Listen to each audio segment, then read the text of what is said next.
ٹھیک ہے، میں جانتا ہوں ہم میں سے اکثر لوگ بہرحال کسی نہ کسی بنیاد پر حج کو نہیں جا پاتے، لیکن جیسا کہ ہم جانتے ہیں حج ایک فریضہ ہے، اور اس فریضے کے تعلق سے معلومات ہونا ضروری ہے، خواہ اس کو ہم کر پاتے ہیں یا نہ کر پاتے ہیں یہ ایک دوسری چیز ہے، ٹھیک، لیکن ایک فریضہ ہے۔ اللہ اگر زندگی موقع دے، حالات بنا دے، صحت بنا دے، مال و دولت دے دے، اس لیے کچھ لوگ مال و دولت کی وجہ سے حج کو نہیں جاتے، تو کچھ لوگ صحت کی وجہ سے نہیں جا پاتے، کچھ لوگ حکومت کی کچھ پابندیوں کی وجہ سے نہیں جا پاتے، لیکن اس کا ہرگز یہ مطلب نہیں ہے کہ ہم لوگ حج کیا ہے، اس کی اہمیت کیا ہے، اس کے فضائل کیا ہے، اس کو کیسے کرنا ہے، اس کے بعد زندگی کیسے ہو یہ بھی نہ جانیں، بلکہ ہمیں یہ چیز جاننا چاہیے، اور نہ صرف یہ ہمارے فائدے کے لیے ہوں گی بلکہ ہم اس کو دوسروں تک بھی پہنچا سکتے ہیں کہ آپ کی زندگی میں کیا تبدیلی آنا چاہیے جب آپ نے حج جیسا بڑا فریضے کو انجام دے دیا، تو ہماری زندگی کیسی ہونا چاہیے۔ عموماً ہم دیکھتے ہیں الحمدللہ اللہ تعالیٰ نے یہ بہت سارے لوگوں کو آج یہ سہولت اور موقع دے دیا، جب سے فلائٹس، ہوائی جو ہے سفر جو آسان ہوا، سستا بھی ہوا اور عام بھی ہوا، اور تقریباً دنیا کے ہر علاقے میں آج کل پایا جاتا ہے، کم از کم ملکوں کے بڑے شہروں میں تو ہوتا ہی ہے، اور وہاں سے لوگ بہت آسانی سے اب مکہ پہنچ جاتے ہیں۔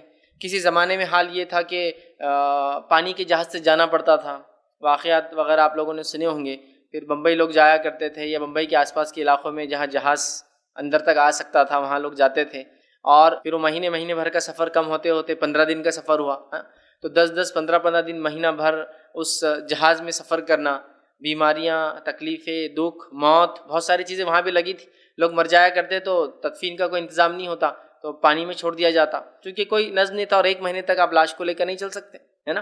تو بہرحال یہ تمام چیزیں لوگوں نے دیکھی جو پہلے سفر کرتے تھے۔ بہرحال اس کے بعد اللہ نے ایک موقع دیا ہوائی سفر کا جو گھنٹوں میں طے ہو جاتا ہے، اور ایک ملک سے دوسرے ملک، جیسے ہندوستان کو اگر مثال کے طور پر لے تو ہندوستان سے مکہ آپ 4.5 گھنٹے میں پہنچ جا رہے ہیں، ہے نا۔ تو اللہ تعالیٰ نے سہولتیں دے رکھی، تو اب سہولتیں بڑھ گئی تو لوگوں کا جانا آنا بھی بڑھ گیا، ٹھیک۔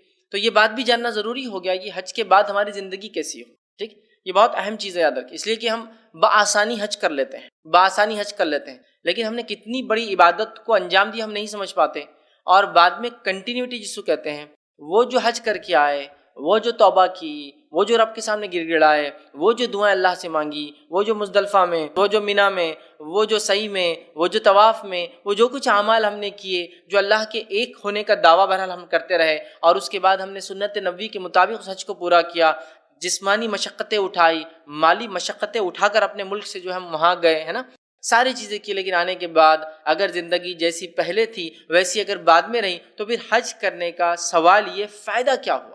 اگر لائف چینج نہیں ہوئی، وہی لائف، وہی روٹین، وہی ساری چیزیں، وہی جھوٹ، وہی دھوکہ بازی، وہی سود خوری، ہے نا، وہی بے پردگی، وہی جو ہے شرک، وہی بدعات اور وہی خرافات، تو پھر فائدہ کیا ہو؟ تو حج کے بعد ہماری زندگی کیسی ہو یہ بڑا اہم عنوان ہے۔ ویسے ہماری زندگی تو ہمیشہ کتاب و سنت کے مطابق ہو، چاہے ہم حج کرے یا حج نہ کرے، ہے نا، سمجھ رہے آپ، یہ تو ہو، لیکن حج کرنے کے بعد ایٹ لیسٹ ایک الٹیمیٹم، حج کرنے کے بعد ایٹ لیسٹ ایک جس کو کہتے ایک یاد دہانی، ایک ریمائنڈر پھر سے آتا ہے کہ نہیں میں نے حج کیا، اور حج کے فضائل ہی اتنے آتے ہیں کہ جس کی فضیلت میں سے ایک فضیلت یہ ہے کہ نبی اکرم صلی اللہ علیہ وسلم فرماتے ہیں کہ حج مبرور کا بدلہ سوائے جنت کے اور کچھ نہیں، حج مبرور کا بدلہ سوائے جنت کے کچھ نہیں۔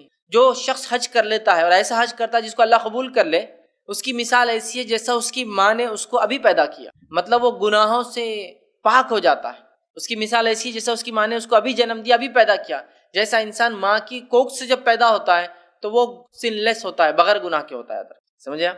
تو انسان ویسا ہو جاتا ہے جب حج کر کے آتا ہے، جب وہ گناہوں سے پاک ہو جاتا ہے، لیکن اس کا ہرگز یہ مطلب نہیں کہ ہم اس لیے حج کریں کہ پچھلے گناہوں کی معافی ہم کو کروانا ہے اور اگلوں کے لیے ہم کو تیاری کرنا ہے، یہ نہ ہو، بلکہ اس کا بدلہ ہے۔ اور اسلام میں ایسے 3 اعمال آتے ہیں جن کے کرنے سے پچھلے گناہ بھی معاف ہو جاتے ہیں، 3 اعمال ایسے جسے کرنے سے پچھلے گناہ معاف ہو جاتے ہیں، اس میں سے ایک عمل حج ہے، ایک عمل حج ہے، حج کرنے سے پچھلے گناہ معاف ہو جاتے ہیں، دوسرا اسلام قبول کرنا، اس سے پچھلے گناہ معاف ہو جاتے ہیں، تیسرا اللہ کی راہ میں ہجرت کرنا، اس سے بھی پچھلے گناہ معاف ہو جاتے ہیں۔ مطلب حج مبرور کا بدلہ جنت، حج کر لے تو مغفرت، حج کر لے تو پچھلے گناہ معاف، ہے نا، حج کرنے سے انسان ایک دم پاک ہو جاتا ہے، صاف ہو جاتا ہے، دھل جاتا ہے۔ تو ظاہر سی بات ہے جب ہم کو اللہ نے ایک موقع دیا اپنے سنس کو وائپ آؤٹ کرنے کا، گناہوں کو دھو دینے کا، تو اس کے بعد زندگی میں ایٹ لیسٹ کچھ نہ کچھ میجر چینج آنا چاہیے، تاکہ وہ گناہوں کی زندگی کو ہمیشہ کے لیے ہم تبدیل کر دیں اور نیکیوں والی زندگی جو ہے ہم گزاریں جیسا اللہ چاہتا ہے، چاہے پھر ہم حج کرے نہ کرے، زندگی تو ویسے ایسی ہی ہونا چاہیے جو کتاب و سنت کے مطابق ہو، لیکن حج کرنے کے بعد، ایک موقع ملنے کے بعد، ایک چھوٹ ملنے کے بعد، ایک مہلت ملنے کے بعد، اللہ تعالیٰ سے ایک مرتبہ اتنا قریب ہونے کے بعد انسان چاہتا ہے کہ اس عبادت میں جو اس نے کیا اس کا اثر جو ہے باقی ہے۔ اور لوگ حج کو جاتے ہیں عبادت کرتے ہیں، بڑی محنت مشقت ریاضت کرتے ہیں اس کے لیے، ہے نا، جسمانی بھی۔ اس کے بعد عموماً حج جو ہمارے پاس سے ٹورس ہوتے ہیں تقریباً 20-25 دن سے لے کر 40-45 دن 50 دن کے ٹورس ہوتے ہیں، اتنے دنوں میں نمازوں کی پابندی، ہے نا، اسی طرح جو ہے نمازوں کی پابندی، تلاوت قرآن کی پابندی، دعاؤں کی پابندی، توحید کا بار بار چرچا، ہے نا۔ حج تو کیا ہے؟ توحید توحید توحید توحید توحید، پورا حج توحید سے بھرا ہے نا۔ جب انسان کہتا ہے لبیک، کہتا ہے میں حاضر ہوں، اللہ کہتا ہے، تو بتاتا ہے کہ اللہ کے سوا کوئی معبود نہیں، اس لیے کہ اللہ کے سامنے حاضر ہے۔ لبیک لا شریک لک، لبیک اللہ تیرے ذات میں کوئی شریک نہیں، تیری عبادت میں تیرا کوئی ساجی، کوئی ساجیدار، کوئی بھاگیدار، کوئی پارٹنر، کوئی شریک نہیں، اور تمام تعریف تمام حمد تیرے لیے، ان الحمد والنعمت لک والملک، اور تمام نعمتیں تیرے لیے، تیری طرف سے ہے، اور تمام ملک جو ہے تیرے لیے ہے، تمام ملکیت تیرے لیے، لا شریک لک، اور تیرے سوا کوئی تیری ذات میں شریک نہیں۔ توحید کا پیغام، تو توحید پر قائم، نمازوں کی پابندی، سنت کی ادائیگی، مطلب ہر چیز سنت کے مطابق ہو رہی ہے، زیادہ سے زیادہ اعمال کرنے کی کوشش، تو ایک انسان کی زندگی چینج ہو جاتی ہے۔ لیکن یہ عجیب بات ہے، اگر ہم حج کر لیں اور حج کے بعد آئے، زندگی وہی رہی جہاں سے چھوڑ کر گئے تھے، معاملات وہ 40-50 دن کے، 30-35 دن کے چینج ہوئے، اور اس کے بعد پھر روٹین لائف کا وہی ہو گیا، تو پھر یقیناً حج کا ہم نے فائدہ نہیں اٹھایا۔ میں یہ نہیں کہہ رہا ہوں کہ آپ حج مت کیجیے اگر آپ کی لائف چینج نہیں ہو، لیکن میں یہ کہہ رہا ہوں جو حج کرے تو لائف چینج کی، ٹھیک ہے، ہم اپنی زندگی کو تبدیل کریں، حج کی شروعات سے لے کر اس کے خاتمے تک، اور اس کے بعد کی ساری زندگی میں ہماری زندگی چینج ہو جائے، یاد رکھیے یہ بڑی اہم بات ہے، یاد رکھیے۔ آئیے آگے بڑھتے ہیں۔ حج جو ہے یہ شرف عبودیت ہے، اللہ تعالیٰ ایک ہمیں موقع دیتا ہے اس کی عبادت کرنے کا، ایک شرف ہے، یاد رکھیے، اور یہ بہت عظیم شرف ہے، یاد رکھیے، عظیم شرف، اللہ کی عبادت کرنا بہت عظیم شرف ہے۔ نبی اکرم صلی اللہ علیہ وسلم کو آپشن دیا گیا، چھوٹ دی گئی کہ آپ کیا چنتے ہیں، کیا سلیکٹ کرتے ہیں، تو نبی اکرم صلی اللہ علیہ وسلم نے عبودیت کو، بندگی کو قبول کیا، یاد رکھیے، بہت بڑی بات ہے۔ اور جب بندہ حج کر کے آتا ہے تو حج کرنے کے بعد وہ خشوع اور خضوع اپنے اندر ڈیولپ کرتا ہے، صدق دل، اپنے دل کو سچا کر لیتا ہے، اس کے بعد ہم دیکھتے ہیں وہ فرمانبرداری کرتا ہے، سنت کے مطابق اپنے حج کو کرتا ہے، گویا وہ عبادت کو مکمل طور سے جیسا کرنا چاہیے ویسا کرتا ہے، تو یہ ایک بہت بڑا شرف ہے عبادت کا، یاد رکھیے، عبودیت کا۔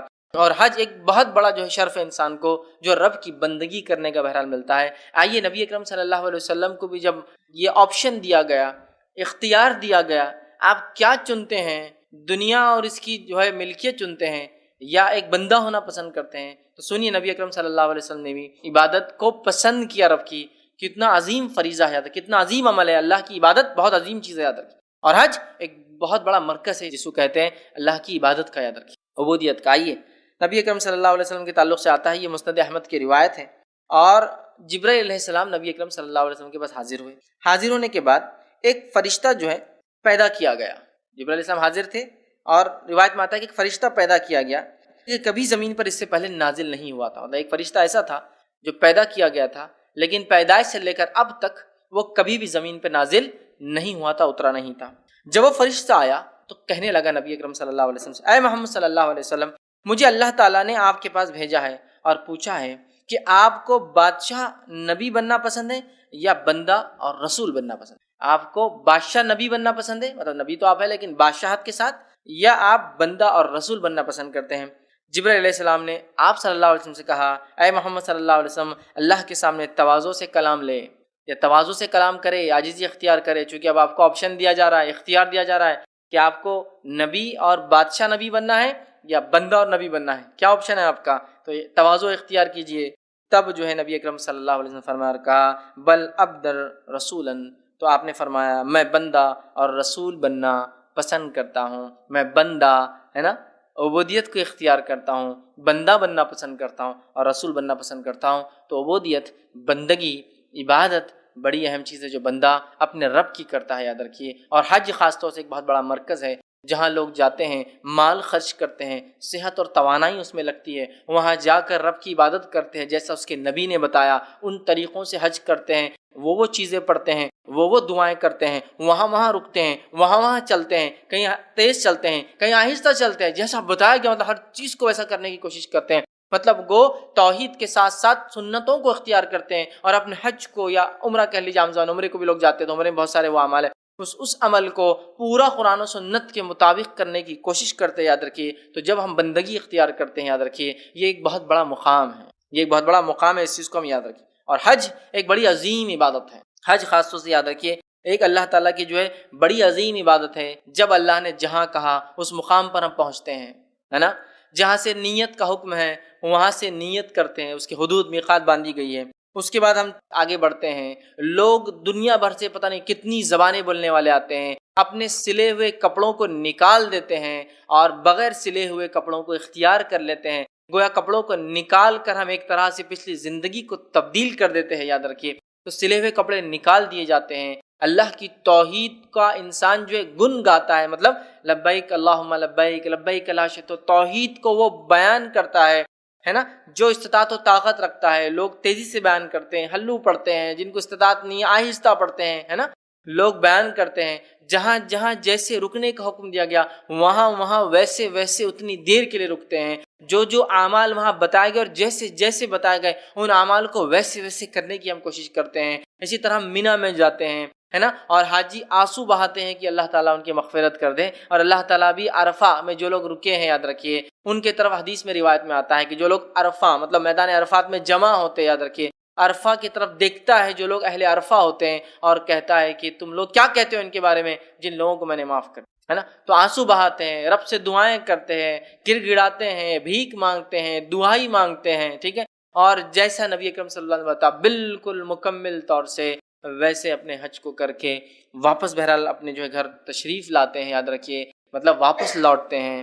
لیکن یہ دیکھا جاتا ہے اتنا سب کچھ کرنے کے بعد، اتنی عظیم عبادت کرنے کے بعد بھی اگر ہماری زندگی جو جیسی گئے تھے کپڑے اتارے تھے سلے ہوئے، پھر سلے ہوئے کپڑے پہننے کے بعد اگر وہیں لوٹ جائے، وہی پوزیشن میں آ جائے، تو بتائیے کیا فائدہ ہوا اس وقت اگر وہیں لوٹ جائے۔ تو حج ایک عظیم عبادت ہے، یاد رکھیے، اور اگر انسان حج کرنے کے بعد پچھلی زندگی پہ لوٹ جائے جو گناہ اور معصیت والی تھی، تو پھر اس کی مثال کیا ہے، سنیے۔ حج کے تعلق سے جو موقع ہم کو فراہم کیا گیا اللہ تعالیٰ کی ایک بہرحال نعمت ہے، اور اس کے بعد جو انسان اپنے زندگی کو نہ بدلے، یاد رکھیے بدترین انسان ہے۔ صحیح بخاری کی روایت ہے، نبی اکرم صلی اللہ علیہ وسلم فرماتے اور کہتے ہیں، جب میرا بندہ میری طرف ایک بالش بڑھتا ہے، یاد رکھیے، تو آپ صلی فرماتے اور کہتے ہیں بڑھتا ہے تو میں اس کی طرف ایک ہاتھ ایک بازو مطلب اختیار بڑھتا ہوں، اور جب وہ میری طرف ایک ہاتھ بڑھتا ہے تو میں اس کی طرف دو ہاتھ بڑھتا ہوں، اور جب وہ میری طرف چل کر آتا ہے تو میں اس کی طرف دوڑ کر آتا ہوں۔ مطلب اگر ہم اللہ سے قریب ہونا چاہے، اللہ بھی یاد رکھیے ہمارے قریب ہوتا ہے، تو لہٰذا ہم جو حج کو جاتے ہیں وہاں اللہ سے توبہ کرتے ہیں، معافی مانگتے ہیں، تو ہم اللہ سے قریب ہوتے ہیں، تو اللہ بھی ہمارے قریب ہوتا ہے، یاد رکھیے۔ تو اپنے زندگیوں کو باقی رکھنا اس پر یاد رکھیے، بہت اہم چیز ہے، یاد رکھیے۔ اور نعمت کے تعلق سے میں یہ کہوں گا، شکران نعمت جو اللہ نے دی ہے اس کو باقی رکھنے کا اصول کیا ہے؟ مطلب کسی نعمت کو باقی رکھنے کا اصول یہ ہے کہ اس کا شکر ادا کیا جائے۔ اگر ہم کسی نعمت کا شکر ادا نہ کریں تو جو ہے وہ بھی چلی جاتی ہے اور جو آنا ہے وہ بھی نہیں آتی ہے، یہ بات یاد رکھیں۔ تو شکران نعمت ہے، مطلب اللہ نے حج کا جو موقع دیا، وہاں جا کے بہت سارے لوگ بہت ساری چیزیں سیکھتے ہیں، چھوٹے موٹے مسلک کے اختلافات ختم ہو جاتے ہیں۔ یہ مسلمان جا کر دیکھتے ہیں کہ ہم کتنی قومیت میں، کتنے کمیونٹیز میں، کتنے نیشنز میں دنیا کے اندر بستے ہیں، کتنی زبانیں ہم بولتے ہیں، کتنے رنگ میں ہم دنیا کے اندر پائے جاتے ہیں نا، مختلف قومیں، مختلف زبانیں، مختلف رنگ، لیکن وہاں آنے کے بعد اللہ کے بندے سب برابر، کوئی سلا ہوا کپڑا نہیں پہنتا ہے نا، تاکہ سب برابر، خوشبو نہیں لگا سکتا ہے کوئی، تاکہ سب برابر، اس لیے کہ ہو سکتا ہے اگر کپڑا بغیر سلا ہوا بھی ہو، خوشبو لگانے سے پتہ چلے اسٹینڈرڈ کیا ہے، کوئی کپڑا نہیں، سر پہ کوئی چیز نہیں، تاکہ ہو سکتا بادشاہ تاج رکھ کے آتے پھر فرق پتہ چل جاتا۔ سب اللہ کے بندے بالکل اللہ کے سامنے حاضر ہے، اور کسی میں تمیز نہیں کر سکتے آپ، کوئی دوسرے سے فرق ہے، بادشاہ بھی اور غلام بھی، دونوں بھی اگر حج کو آئے تو دونوں برابر ہے، کوئی پہچان نہیں سکتا، نہ اس کے پاس تاج ہے، نہ اس کے پاس کوئی علامت اسے پہچانا جا سکے کہ یہ بادشاہ ہے، نہ اس غلام کو کوئی پہچان سکتا کہ یہ غلام ہے، چونکہ دونوں اللہ کے بندے کی حیثیت سے کھڑے ہیں۔ تو یہ اللہ کی بڑی نعمت ہے، یاد رکھیے، جو حج کا موقع ہمیں دیتا ہے، ہم اس کا شکر بجا لائیں۔ شکر بجا لائیں کیسے؟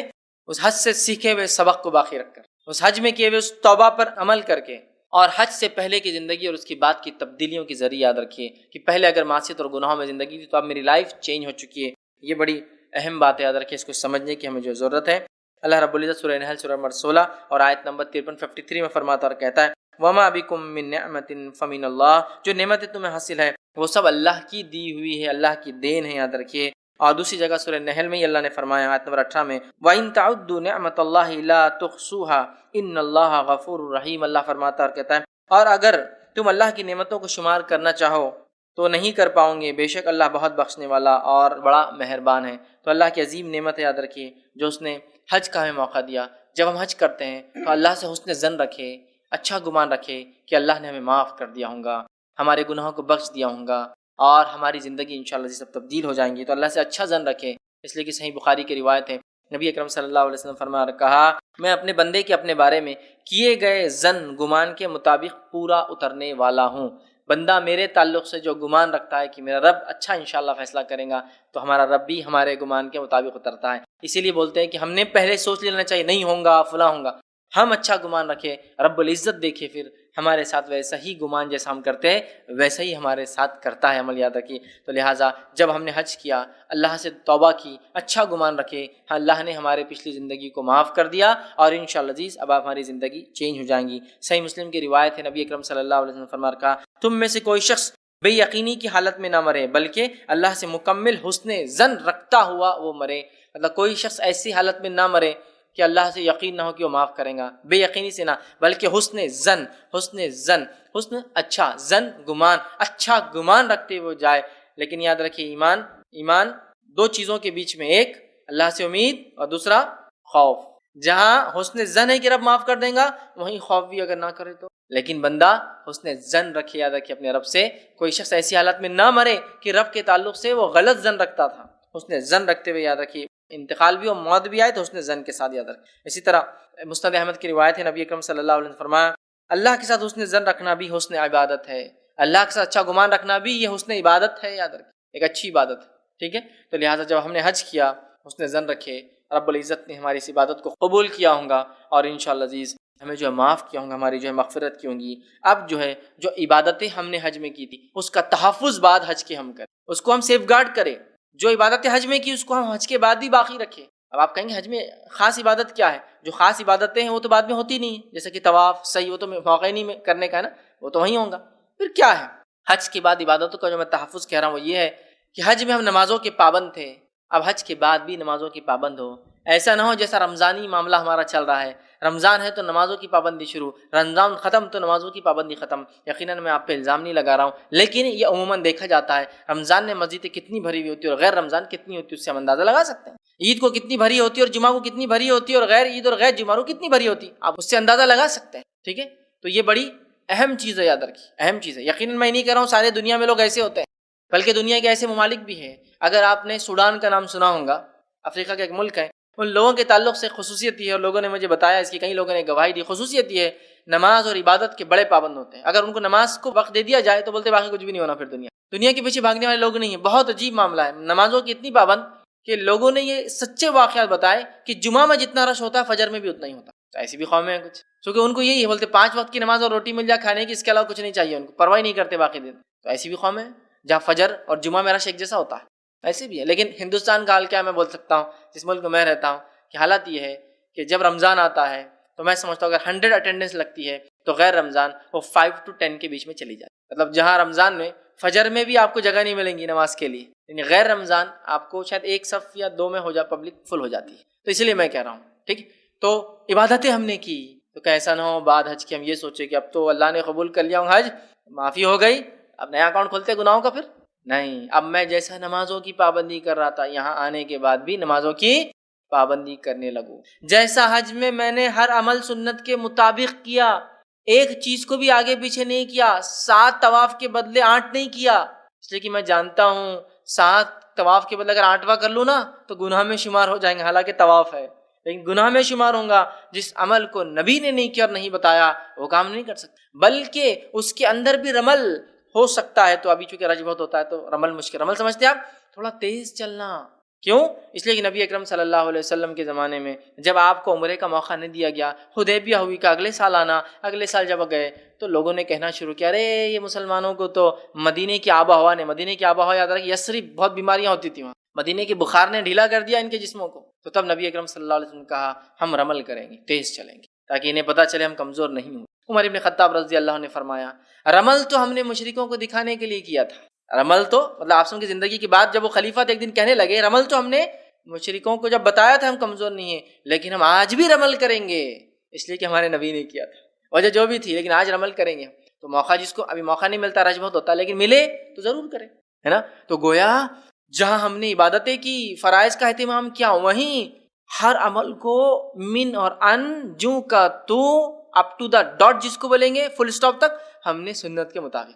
حج سے آنے کے بعد بھی تمام زندگی کے معاملات، نماز، روزہ، زکوٰۃ، جیسے حج ہم نے اس کے مطابق کیا، تجارت، حسن سلوک، اچھے معاملات، رشتہ داری کو جوڑے رکھنا، تمام معاملات بھی اب سنت کے مطابق ہی ہوں گے، اس سے ہٹ کر کوئی کام نہیں ہوگا۔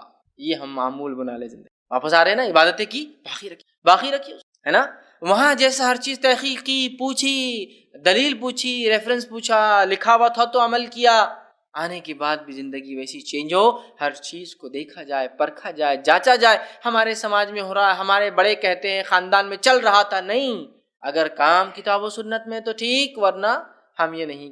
تو عبادتیں جیسی وہاں کی، اسی طرح جیسی ہر عبادت کو سنت کے مطابق کیا، جیسی محنت مشقت جسمانی اعتبار سے رب العزت کی عبادت میں کی، اس کی عادت یہاں بھی ڈال لیجیے کہ یہاں بھی میں محنت اور مشقت کے ساتھ عبادتیں جو ہے کروں گا خوب، چاہے مجھے تھوڑی تکلیف کیوں نہ ہو، اس لیے کہ جو رب مجھے حج میں دیکھ رہا تھا، وہی رب مجھے یہاں بھی دیکھ رہا ہے، چاند پہ رہتا تو وہاں بھی دیکھیں، ہے نا۔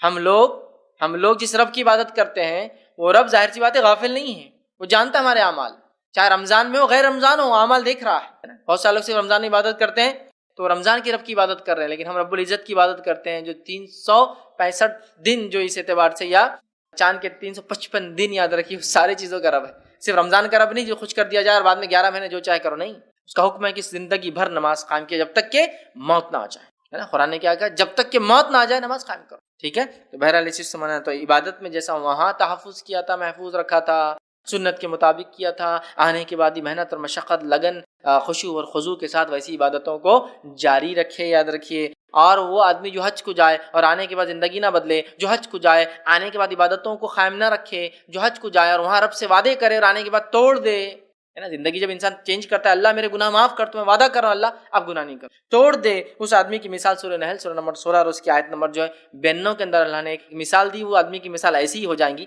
یقیناً حاجی کے لیے مثال نہیں، ایک عام مثال ہے، لیکن اس کی حاجی کی بھی ایسی مثال ہو جائیں گی۔ اللہ فرماتا اور کہتا ہے وَلَا تَكُونُوا كَالَّتِي نَقَضَتْ غَزْلَهَا مِن بَعْدِ قُوَّةٍ أَنْكَاثًا، اللہ فرماتا اور کہتا ہے تم اس عورت کی طرح نہ ہو جانا جس نے اپنی محنت سے خوب مضبوط سوت کاٹا، اون ہوتا ہے نا، تاگے کو اس نے خوب محنت سے کاٹا، مطلب اس کو بنایا ترتیب۔ جب اون ہوتا ہے، دھاگا ہوتا ہے، آپ دیکھیے یوں کیجیے ٹوٹ جاتا ہے، دھاگے کی کیا حیثیت، یوں کیجیے ٹوٹ جاتا ہے، لیکن جب دھاگوں میں دھاگے ملتے ہیں اور کپڑا بنتا ہے، کپڑے کو آسانی سے پھاڑ سکتے نہیں۔ تو تم اس عورت کی طرح نہ ہو جانا جس نے سوت کاٹا، مطلب دھاگوں کو لیا، اون کو لیا اور اس کو پرویا اچھے سے، جس سے وہ مضبوط کپڑا بن گیا۔ جس نے سوت کاٹا، اپنی محنت سے خوب سوت کاٹ لینے کے بعد اس سے توڑ کر ریشہ ریشہ کر دیا۔ ایک عورت محنت کر رہی ہے، سوت کاٹ رہی ہے، کپڑا بنا رہی ہے، اور خود اپنے ہاتھوں سے پھر کپڑے کو پھاڑ دیا، ریشہ ریشہ الگ کر دیا۔ جب سوت تھا، جب دھاگا تھا، کمزور تھا، جب کپڑا بنا مضبوط ہو گیا، لیکن اس کپڑے کو آپ پھر ریشہ ریشہ کر دیں گے، بیکار ہو جائے۔ ایک تو محنت بھی ضائع ہوئی اور ایک تو فائدہ بھی نہیں ہوا، ہے نا۔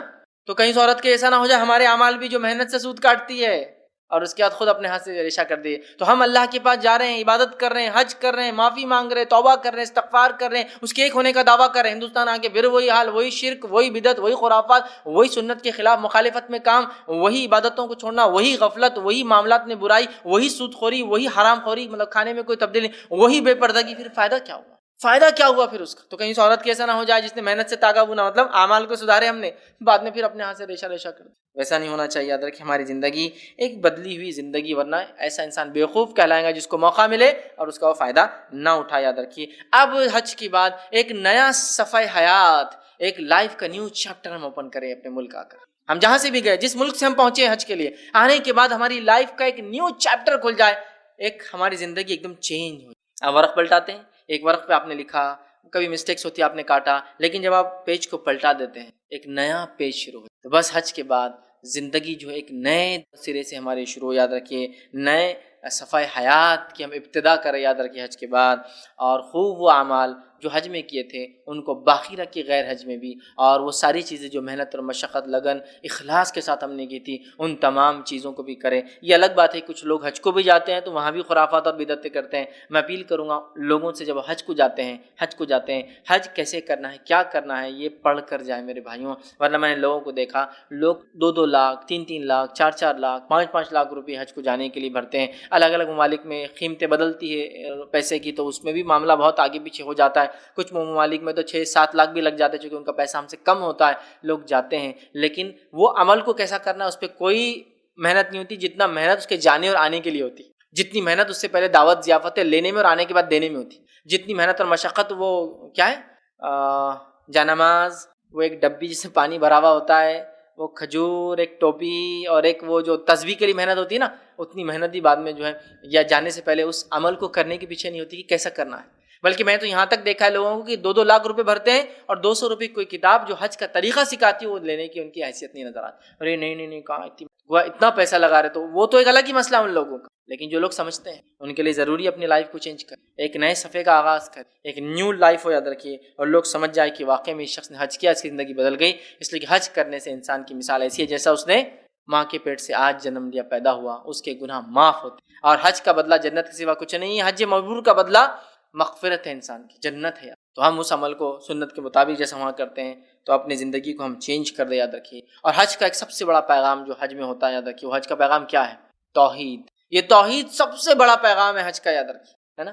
توحید یاد رکھیے، چاہے تلبیہ ہو جو ہم پکار رہے ہیں، ہے نا، جس کے اندر ہم کہتے ہیں اے اللہ حاضر لبیک اللہم لبیک لبیک لا شریک لک لبیک، تیری ذات میں اللہ کوئی شریک نہیں. توحید سب سے بڑا پیغام ہے نا. ہر چیز میں اللہ کا ایک ہونا ثابت ہوتا ہے نا. تو ہم یہ پیغام لیتے ہیں، ٹھیک ہے. تو اس توحید کے پیغام کو بعد حج کے بھی ہم باقی رکھیں، ورنہ لوگ وہاں تو کہہ رہے لبیک اللہم لبیک لبیک لا شریک لک لبیک، اور یہاں سے جاتے بھی تو اللہ رحم کرے شرک کر کے جاتے ہیں، اور واپس بھی آتے تو وہی شرک اور غلاظت میں ڈوبی ہوئی زندگیاں ہوتی ہیں. تو اس عظیم پیغام کو یاد رکھیے آپ حج کی. وہ پیغام تھا توحید کا پیغام.